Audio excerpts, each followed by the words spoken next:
I think it's really interesting that, I mean, there's lots that's interesting about Venezuela. Venezuela is pretty much unique. I mean, everything is unique. You know, every new thing is unique. But the process that's underway in Venezuela is really quite unusual historically in terms of left struggle and struggle with capitalism and so on for lots of reasons, and we could talk about it.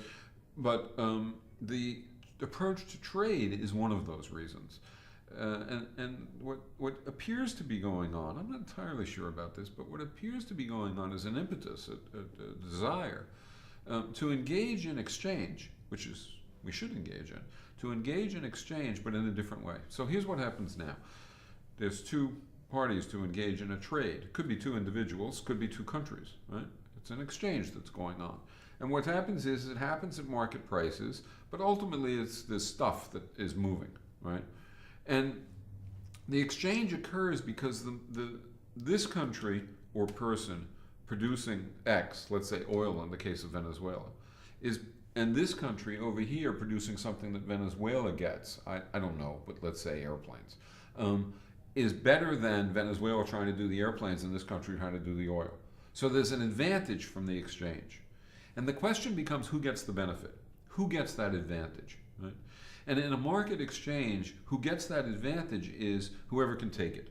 So it's a matter of power. It's bargaining power. And the prices that emerge are a function of that bargaining power. And then the benefit that occurs because of the exchange accrues to the more powerful. And what the Venezuelans are saying is that's not fair. That's not right. Right? It doesn't make any sense. What should happen is there should be an exchange, and then there should be a negotiation of where the benefit goes. And that negotiation should take into account the unequal wealth of the two parties.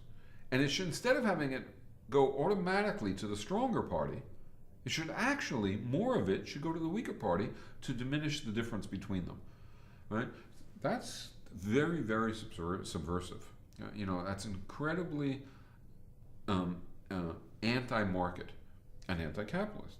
And so the institutions that are before there, ALBA and others, to the extent that they incorporate that kind of attitude and kind of desire, where you're having a kind of a cooperative negotiation of inputs and outputs instead of a competitive determination of inputs and outputs, or a centrally planned dictation of inputs and outputs, is a very positive step.